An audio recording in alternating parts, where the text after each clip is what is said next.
Hey friends, so we're back with another episode, and I have my friend Christy with me, and this is going to be definitely a spicy episode because we're going to talk about a lot of things today. And it's a lot of things that really need to be talked about, addressed, discussed, all of the things. Um, and we were just getting on a rant before we got on here, so we needed to just hit record and get going. So, Christy, introduce yourself so we can continue. Sure. So I'm Christy Russell, and I am a mom to a 16-year-old autistic son. I also have two older children, a 22-year-old son and an 18-year-old son. I am a multi-business owner, so I own a consulting company, and I also developed an app that helps support parents and caregivers raising neurodivergent kids to get information, resources, community, and support. And I have been a disability and healthcare advocate and worked inside the systems that support people with disabilities for the last 12 to 15 years. Hmm. Yeah. And it's so in saying that, Mhm. Start with the loaded question. I know, uh, I know I want to be like, so how have they just changed? Fuck. Good God Ugh, Almighty. yeah. Seriously. Yeah. I mean, gosh, how have things changed? How are things going? What's the not the loaded question, right? So Yeah, like if how do you even ask that? That's not even the question that like I want to I don't even know if that's the right question, but sort of that question. so what if we started with this week for the autistic community has been a hell week. Do you want to start there? Yeah. Yeah, So, yeah. yeah. So this week started with us learning that an autistic teen who is a person of color and is non-speaking and also has cerebral palsy um, was in midst of a traumatic. He was having a hard time. I want to say that he was in the midst of a meltdown. Hmm. Um, and his family called for help, and the police arrived. And rather than the police helping, within 9 seconds, they shot Victor. And this is trigger warning. Hmm. And we learned that he lost his life. And so the autistic community started the week with mourning his loss and mourning the loss of another person of color who is disabled, who we know that um, black black men, black men that are disabled are 50% more likely to be arrested than their white peers by the age of 28. And that's pretty significant. And Hmm. so that's how we started the week Yeah. in mourning. Yeah. And then it just escalated from there. It Sure did. sure did. If it wasn't, yeah, the world wasn't already on fire. Right. I don't even know, like, that doesn't even explain where we're at this point. Like, I don't even know how to explain where we're at this point because I, a lot of the time, like, don't even have words. Yeah, I mean, what words are there? I think that we are witnessing history repeat itself. Oh, yeah. And Yeah. I think that that's why words are so hard to find because it feels both surreal. Like, Hmm. surely we can't let this happen. Surely this isn't what we think we're seeing. Um, while also we are being inundated on a continuous basis with really difficult news or policy changes or just what the fuckery, Yeah. And so, like, how do you respond? How do you keep track of it? And, you can't. I mean, that's part of this strategy. And just so people know, I'm based in America, in the United States. Yeah. So, yeah. And well, it would probably sound like I'm in America, but I think everyone knows I'm not. Um, and I would definitely, well, I'm just going to add this as a side note because this is so weird. We were watching something last night and Gavin Newsom, he's the senator for California, right? Am I getting that right? Is that who Governor, he is? governor. Governor. Okay, I knew it was something like that. Hmm. Um, he was doing something where he was like, "Oh, Canadians need to come to California and give, like, we need more Canadian tourism money." And I was like, "What are you on right now? There is no fucking way that's happening." And I like, thanks, not a fucking chance because, like, I'm not going there to get detained and thrown into who the hell knows what country because it's not always going to be El Salvador. Who knows where they're going to send you to? No?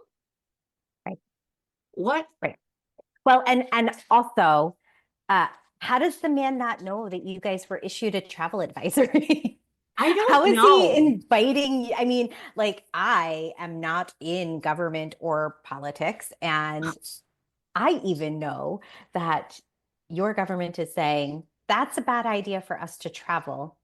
And after what our country has done to our Yeah. allies, how, what is that phrase? What is the phrase where you're like, shut down from the world? Blind. How blind can you be? How cut off from reality can you be to suggest? No. I'm like, I don't give a flying fuck about your tourism money going down. You figure it out.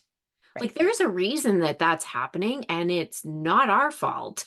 Like, you need to wake up. right. Oh my God. Anyways, that was just my little side note there. I need to post about that on Threads. I just didn't last night because I have not yet. But You anyways, said you did that last night. no, he did that last night. Yesterday sometime he posted about that and I was like, "What in No. the hell?" Oh my Right. God. I know, it's just but like all of these things, they're just it's so stupid. Every time you listen to anything, well, we don't actually have cable, so we watch we get different things on like YouTube. So we'll watch podcasts on YouTube. So that's where we like see these things. Yeah. I don't even know what to say. I mean, honestly, like I feel like I need to apologize on behalf of the No, you American don't. people who are saying like we don't want this, we don't condone I this, know. we don't agree with this. It's awful what we're doing to our friends and our allies and to our democracy and the future of democracies across the globe.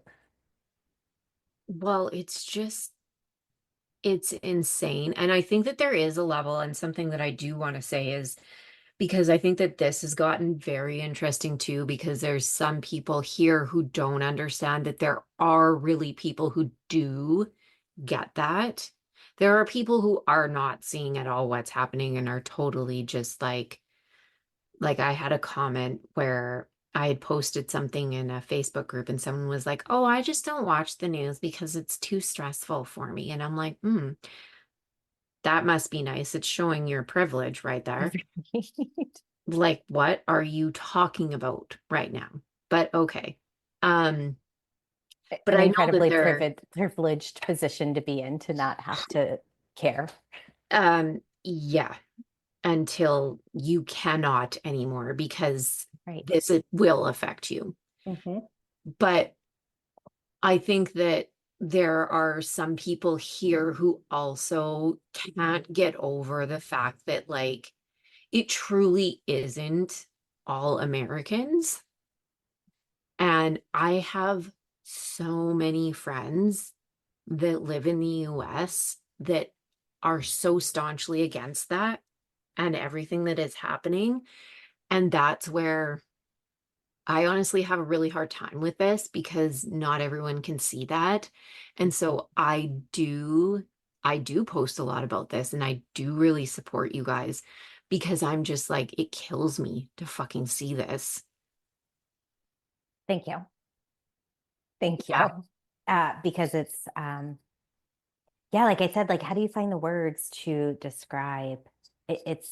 It's hard. Um, it's hard.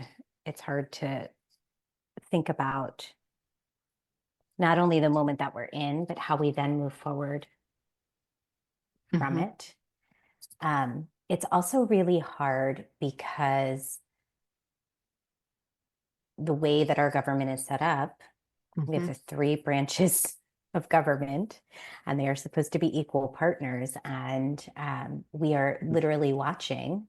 Supposed to be, are not. Right. It's supposed to Oh. be. And so, as we're watching Congress go Hmm. through their session and the bills that they're dropping, and we don't have um, enough people in Congress to vote down some of these bills. Though I will say that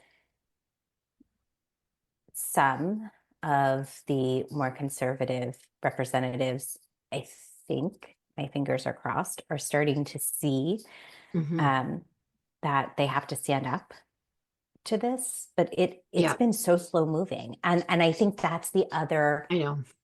frustration that we have, is that he's throwing out all of these executive orders and doing things. He's just doing them and then saying, take me to court, right? And Yeah. the judicial system and Congress can only move so fast. And so Hmm. we as American people are like, why are we not doing more? What do we have to do to stop Well, this train wreck? and the thing is, even when they're like, you can't do that, he just does it anyway. And that's the other like huge issue. Like I saw something that was posted the other day by there's an immigration lawyer that I follow. I'm sure you probably do too. And I don't remember what her name is. She always dresses in the pink suits and she has the blonde hair. Yep, I know who you're talking about. Yep. I figured you would because And I can't remember the name I either. know, but I swear a lot of people follow her. And she was posting that they did find him in criminal contempt of court finally because of some of the immigration and in deportation stuff. Yeah, and Oh shit. unfortunately, right, no shit. And Because he's not following anything. He just does whatever the fuck he wants. right. And we don't have like Kilmar back yet, right? Like Yeah. so I live in Maryland, which is the state that he was uh, detained from. And so our senator went down to El Salvador yesterday Hmm. because they would not release him. They would not put him on a flight back. No. Trump would not send a plane down there. He defied the court orders.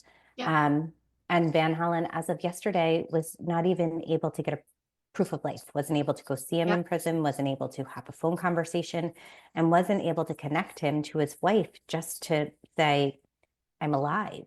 Yeah. Um, and that's alarming. We should be like, Yep. if nothing else raises the alarm bells, it Yeah. should be that. Yeah. Yeah.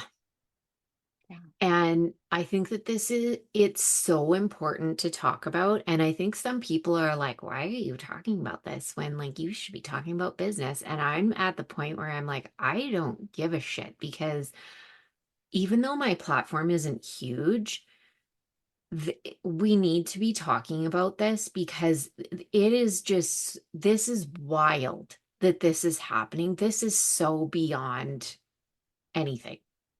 Well, and let's be honest, politics affects business, Absolute right? And 100% it does. 100%. And if we are not educated and if we are not paying attention to what's happening in the world and the environment around us, um, then how do we effectively run our business?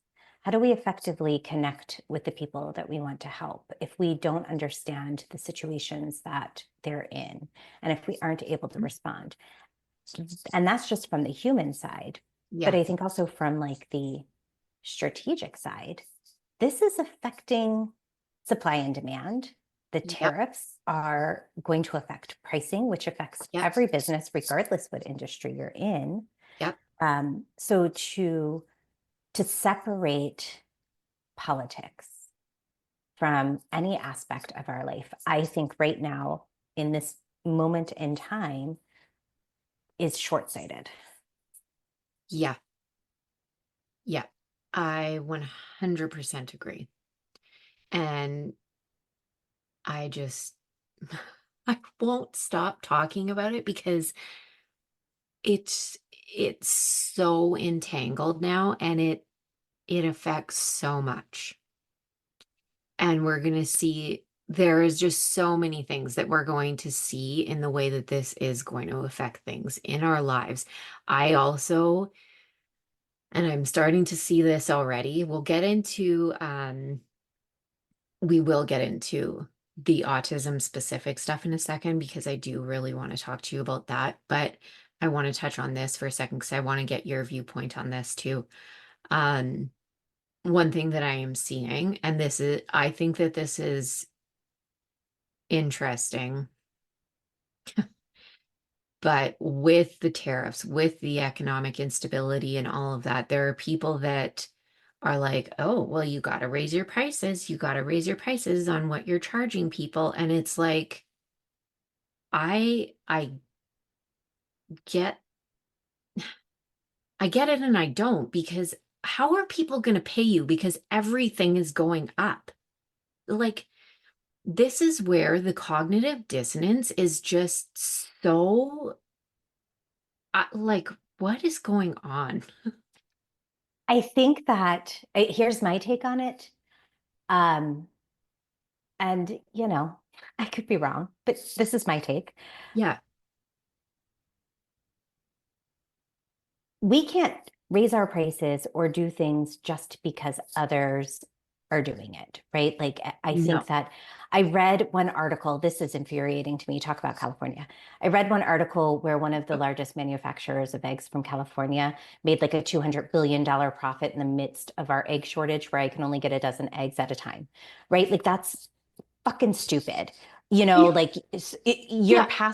you are hesitant to lose your profits to feed people. Yeah. Like, kind of fuck you, right? Like, Yeah. fuck you. And so I agree with you.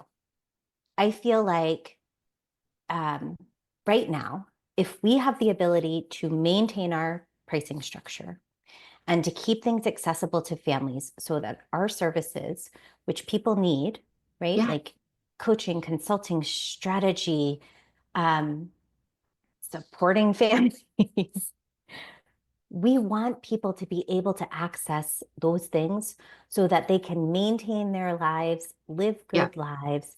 And honestly, I got into this work because I wanted to help people. And I Yeah. know that you did too. Yeah. So if other people's game is that the industry as a whole is raising prices, therefore I must too, and you're doing that so that you can increase your profit margin, I think, again, that's unethical, kind of. I mean, honestly, like it I feels know. unethical to me. So I agree with you.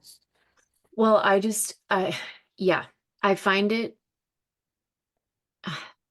I can't wrap my head around, well, I can't wrap my head around a lot of the things that go on online. I probably do things very differently than a lot of people, which is fine. And I like it that way. But,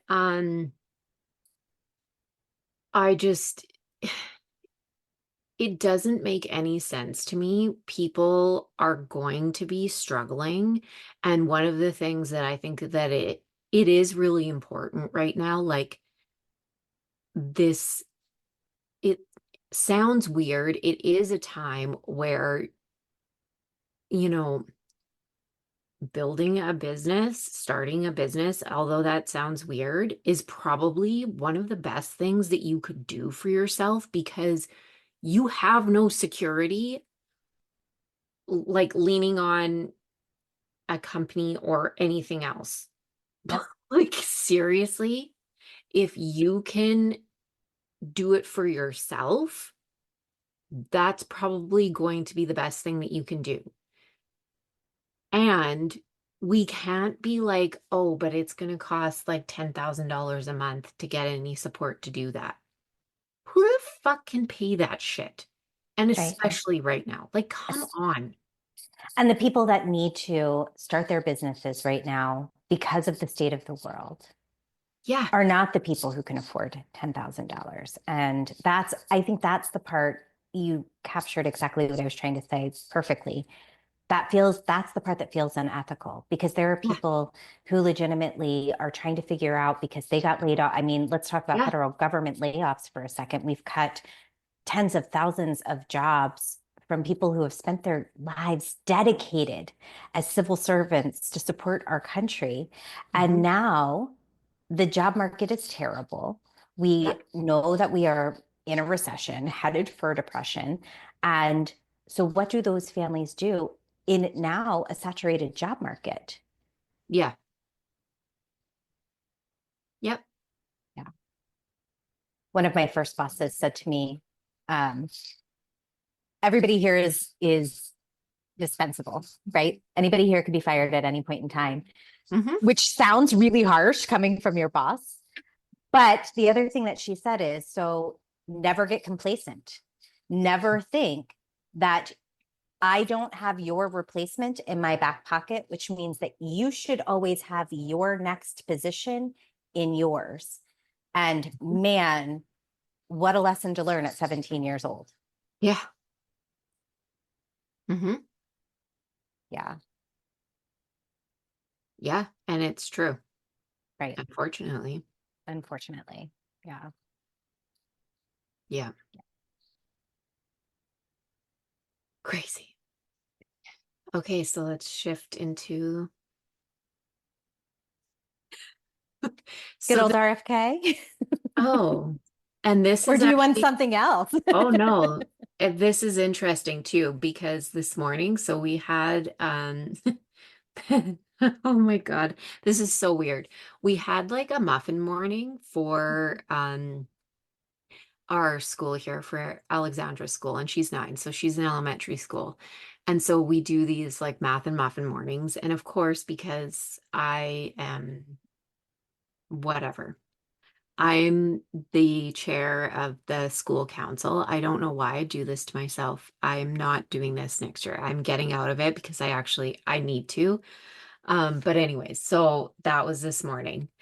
And it was interesting because there was this little girl and she would have been like mid 6. Like she's probably in kindergarten, grade 1, like little. She goes to me. This was so weird and this is going to tie in, but she was like, "Can you tell me if there's any red dye in these muffins?" And I was like, "Excuse me, what?" Yeah, my mom says that red dye is really bad for little kids. And I was like, "What?" And these are from McDonald's, right? Like, do they have bad ingredients? Because we just bought them from McDonald's. I don't care. Um, Sometimes we get the school to make them, but like, whatever. And I was like, what? I was like, I don't know. There's probably not dye in them, and I have no idea. That reminds me of the movie Bad Moms, where like they are revolting against the PTA. Have you seen that movie where she's Yes. like, oh my, like it has to be home baked and it can't, it has to Yes. be all organic Oh, ingredients or yeah. whatever. And she's like, this is what I brought. Yeah. That's how I Yeah. felt. Yeah. I was like, And just a have little, the double chocolate chip muffin and enjoy it. right? Just don't tell your mom. No, no, don't say No, that, I little girl. like, don't say that I oh, told tell you her. I not to don't tell your care. She mom. can come talk to me. Whatever. Yeah, but also what a lot to put on a little 6-year-old, which No if shit. It's like, this why are you child, caring about that? right, like if the child had a severe food allergy, yes. Yeah, Our kids, okay. right. Our kids should be able to verbalize, I am not allowed to have peanuts. Um, Yes. but the every once in a while, little bit of red dye 40 or whatever it is, not giving your kid autism. Just FYI, red dye. I know because I knew exactly where that was going. And I was like, Also, won't give your kid ADHD, by the way, like just in case you were wondering, the red dye has no correlation oh or no, causation. we definitely had way too much when we were little. That's what did it. Right? Yeah. I mean, it's got to be that. Strength bottles of red dye 40. Straight Yeah. from the bottle, Yeah. chugging it. Yeah, I mean, Jeez. that I think, again, we were talking earlier about, and I don't know if you hit record yet, but we were talking earlier about understanding. Like it's hard because I can understand where some of these people are coming from. Mhm. Fear-based will Yep. make you believe a whole lot of things. I also know as a mom that when um, when the doctor said, I think your child is autistic, I was just handed a stack of brochures and a stack of referrals and no other information.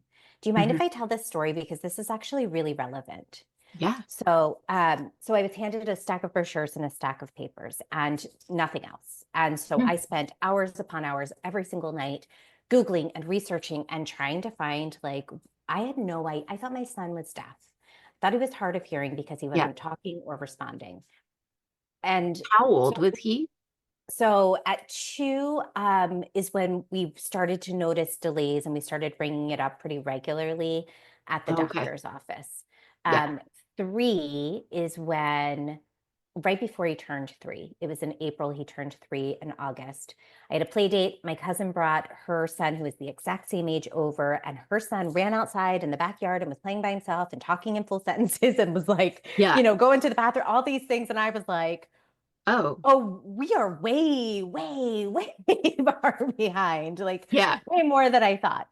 Red flag, red flag, red flag. And so because he didn't give us information, resources that would help me navigate what any of it meant, I was kind of left to my own devices.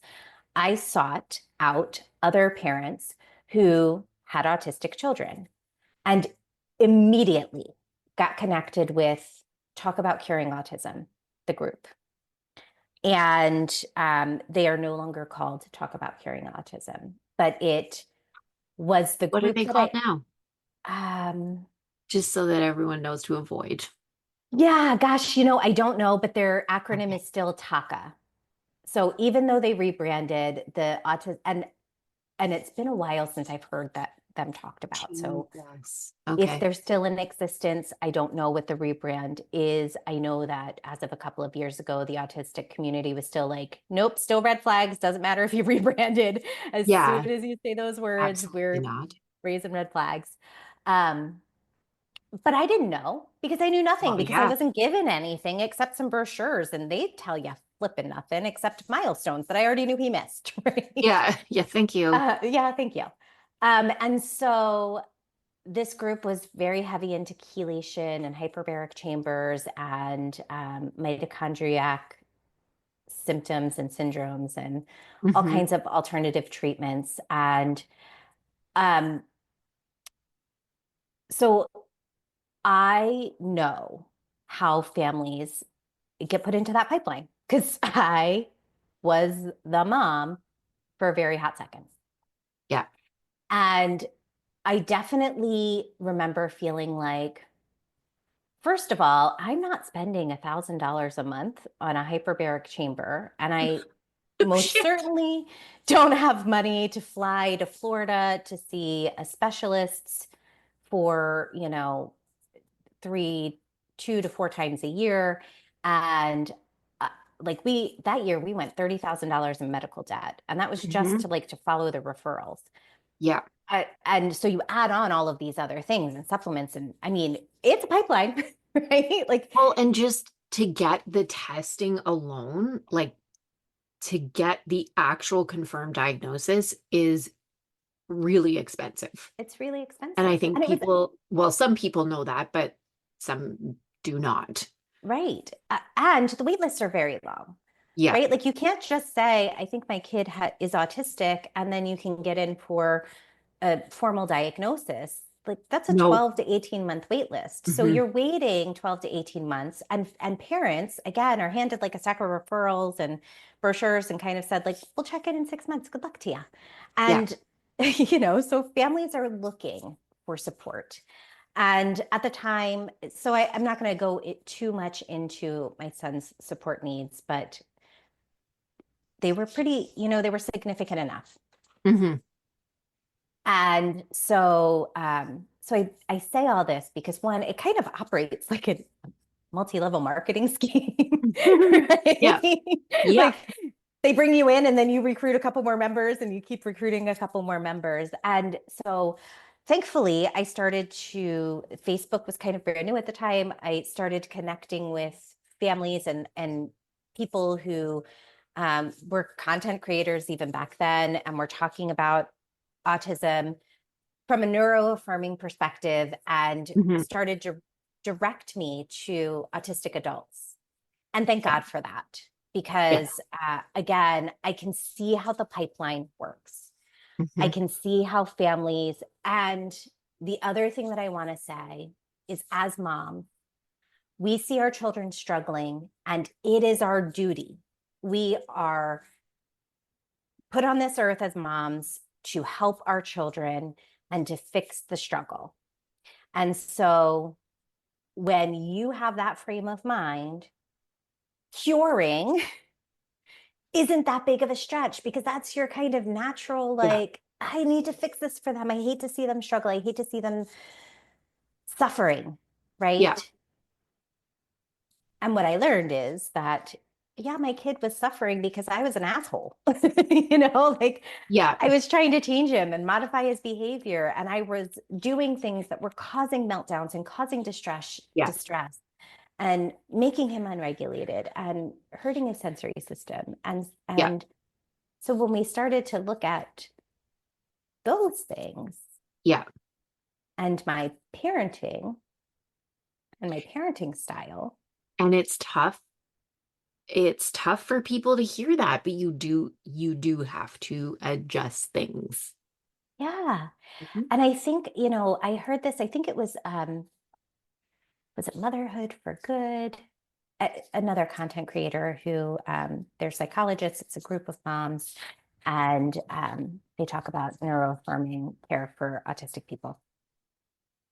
And they said, it wasn't my child who had to change. It Yeah. was me. It was me and my expectations and my parenting. Mhm. And it was me that had to change. And, Yeah. like once you flip the script and say, I can help my kid and support them and not change them or fix them, Yeah. it does kind of flip things around. Yeah. Yeah. And I want to know, how did you, and even still, how do you find, because I know we find this difficult, other people who don't have neurodivergent children understanding that? Because I find, like, my best friend, her son has autism as well. So it's amazing because, like, we have that support and it's so good. But people who don't have kids who are Mhm. neurodivergent, it's really hard because I find that they don't get it. And it's really, really hard to explain how hard it can be Yeah. because it is so different. Yeah. I think as soon as he was diagnosed, I processed things a lot through writing. And so I kind of wrote a blog to kind of process what was happening in our life at that time. Um, and so a lot of our friends and family were supportive of the struggle of getting a diagnosis. When it comes to being neuroaffirming or, like, well, if you didn't baby him so much, or, like, how are you going to prepare him for the real world if you're always accommodating his needs, right? Yeah. Um, those people have kind of naturally distanced themselves from our lives.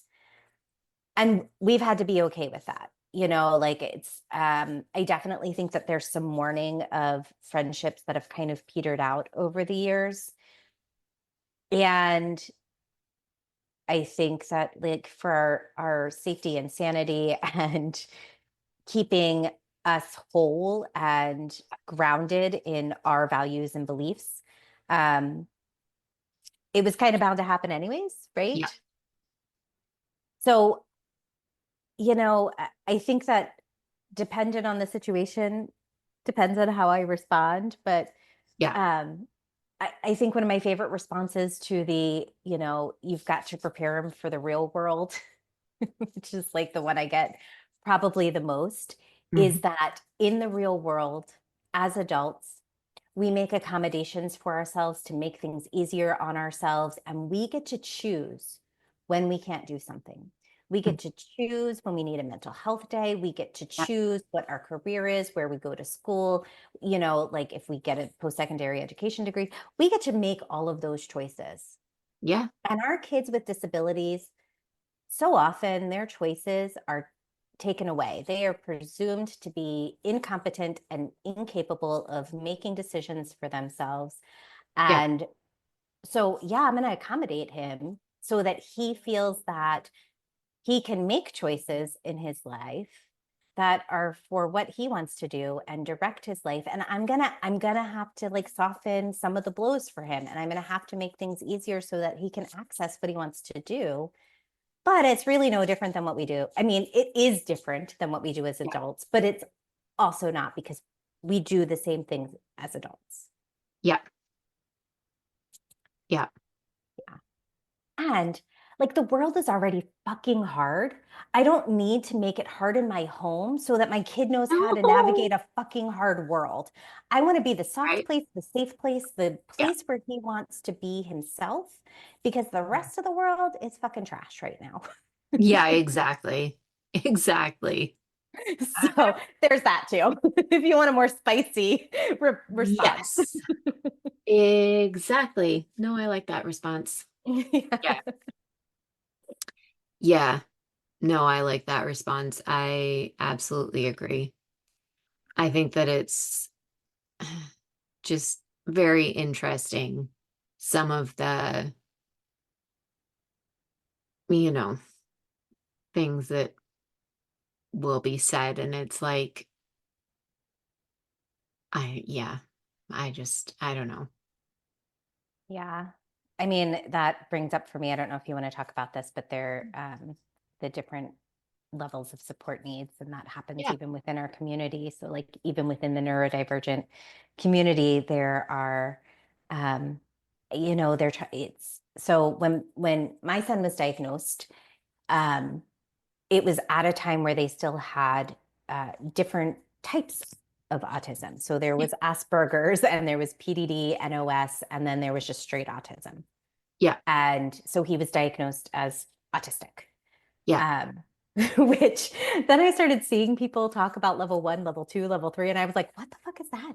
How have I had an autistic kid for this long? And, like, that, I don't even know what level is he?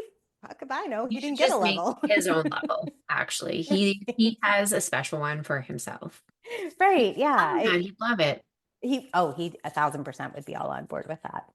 Hmm. But I do think that, I shared a post about this yesterday, that autistic people who have lower support needs and can live independently and have jobs, like, we exist. I identify as ADHD, autism, and ADHD, and have a job, pay taxes. Yeah. Like, Yeah. Oh, really though? Because really? I've heard that that's not a thing. I mean, I really wanted the exemption. Like, I really wanted him to be like, and here's your tax exemption form to file so that, Yeah, you know, you should yeah. probably like, I think that you should actually start a group where you all write him and be like, so I heard that we don't pay taxes. So there's actually like a movement happening Ah, about that. Yeah. perfect. I will Um, refer all of my friends to it. yeah, I saw it on Threads. Um, but then there's also people who have significant support needs. And Yeah. they're, you know, like so this is talking about RFK specifically, and he came out yesterday. It's been a long week Mhm. with his diet, you know, his all of his words that were coming out of his mouth, his verbal diarrhea that you know, our kids, again, they're not going to pay taxes and they're not going to write poems Which and they're just not like so stupid. Like that's like what a weird, that's such a random weird thing to pick too, though. Like that's just so, write poems. anyways, go on. Yeah, like Also, the play baseball. Like that was like the next thing. They'll never play baseball. My fucking kid you doesn't want should to. actually, you should start taking pictures of like all of these things. Although I don't want you to send him videos of your son to him. Oh, yeah, that would be that. But That's great. So, you know, not pay taxes, not write poems, not play baseball, not date, may never toilet independently. And so I bring that up because some of those things are true yeah. for autistic people.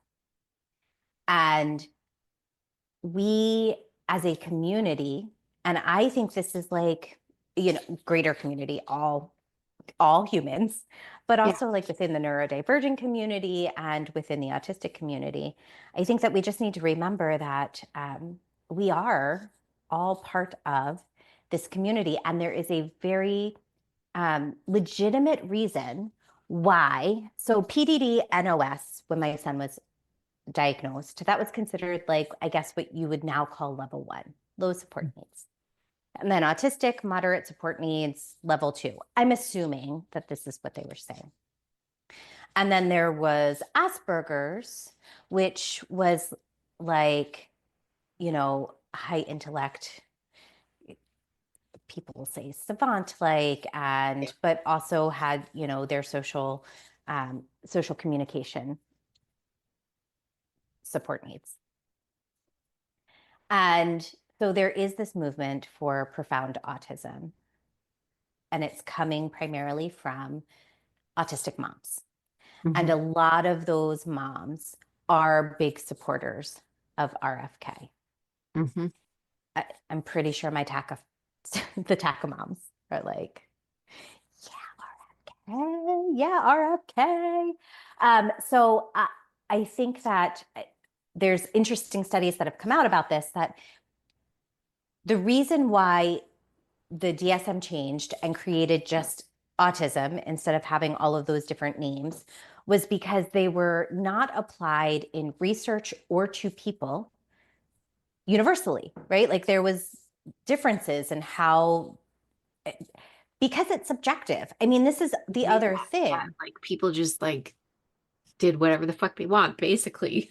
Right. Well, and normal is subjective. But when you go in for a formal diagnosis, you're at the mercy of whoever is doing the assessment. So there Yes. is, even though there are criteria, the way that somebody interprets behavior and the answers to the Yes. questionnaires is going to be subject to subjectivity.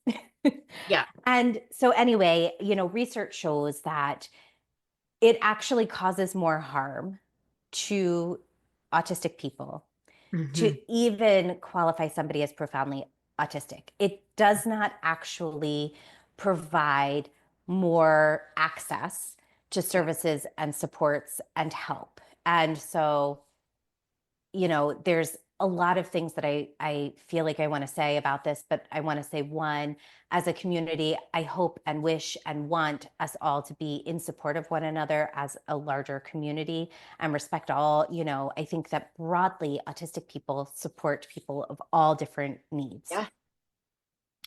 I also think that when we talk about our advocacy and we talk about this greater community, we have to remember that it's that People who identify as trans or non-binary are 6 times more likely to be autistic than a cisgendered person. That's pretty significant. So we cannot also in our advocacy exclude the LGBTQIA plus community because that is a large part of the autism community. And then back I didn't know to, yeah, and back to um, people of color and our that. marginalized communities, we know that people of color who also have a disability, I mentioned this earlier, 50% more likely to be arrested by the time that they're 28. And so we cannot dismiss or exclude our friends who are people of color and all Yeah. the intersections of all of those identities. And so when we start to like create hierarchical systems within the community, we're working against our own interests, and all of our interests should include wanting to freaking keep the funding, the programs, the services, the supports, Wow. right? And so Uh-huh. I'm going to circle back around. I'm going to tie this up in a nice bow. All of RFK's statements were derogatory and dehumanizing. He called kids damaged. He called them, said that autism is preventable. We know it's not. 80 to 90% show it is genetic. Yeah. Um, Vaccines don't cause autism. Let's Oh my. make that blanket statement. Exactly. Yes. That is not a thing. It's not a thing. Um, but all of the things that RFK said, Mm-hmm. I could see how it would lead those moms to Mm-hmm. believe that he is actively working to help and support them.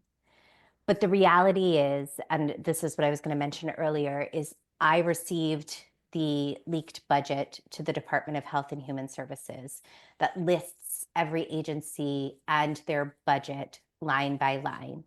And the disability community and services and supports and programs and funding and the agencies and offices that help protect rights for disabled people are by and large getting zeroed out. Yep. And so you're not going to get money spent on a cure because one, there's no cure.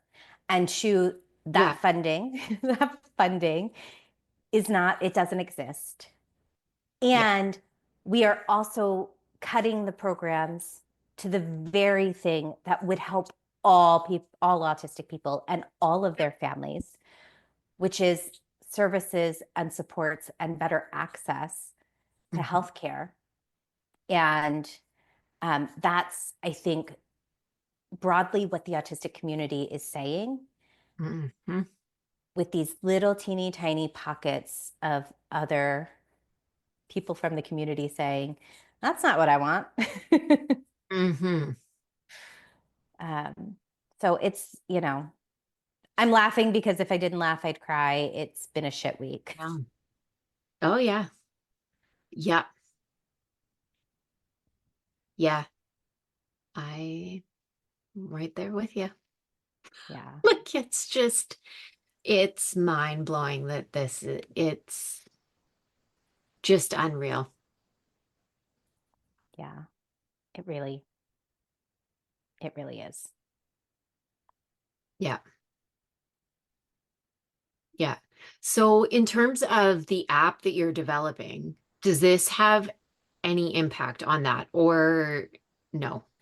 It doesn't, right? Because like you still get to develop that and pick who you are going to, partner with and then provide. Yeah. So I actually think that, It'll be better unfortunately, because like yeah. you're going to be the person actually providing resources for people. Yeah, I think that it's like perfect timing to release this app while also being like the shittiest time in the world. Yeah. Because really, essentially, what the app does is because I've worked in the disability and healthcare advocacy space for so long, I know so many of the people who are experts and agency heads, like these agencies that are getting dismantled. I know the people that are losing their jobs.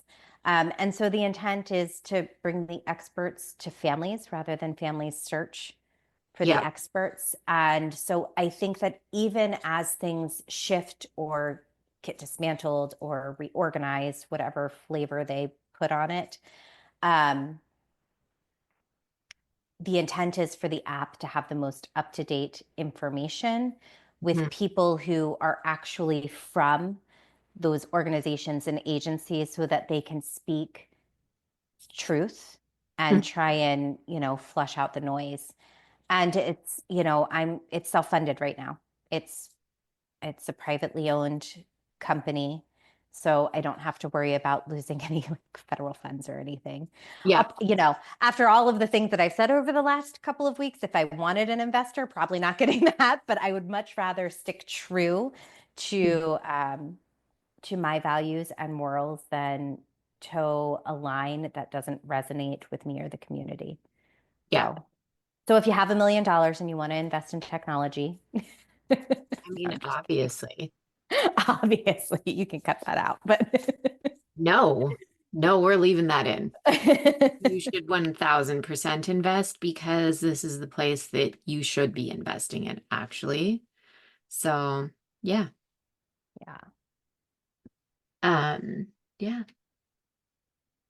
amazing. So where can people find you? So you can find me on Instagram, and I named my company Experiential Life because when we moved to Florida, I was feeling very lonely and like I wanted to experience life more. And I think that everybody should be able to live and learn through experience, Mhm. hence Experiential Life. So my handle at Instagram is experiential.life.community. And the website is www.experiential-life.com. Amazing. Amazing. Well, thank you very much for joining me. This has been an excellent conversation, and I hope everyone enjoyed it. And reach out to Christy. Check out the app as soon as it comes out. It should be out right away here, right? Soon. I mean, it's like we're just waiting for the app stores to Yeah. say published Yeah. Like anytime. So anytime. excellent. And I can link it or like however that works. It'll be in the show notes whenever it comes out. So check that out. All the other links will be down there. And as always, go after everything that you fucking want and be unapologetic about it.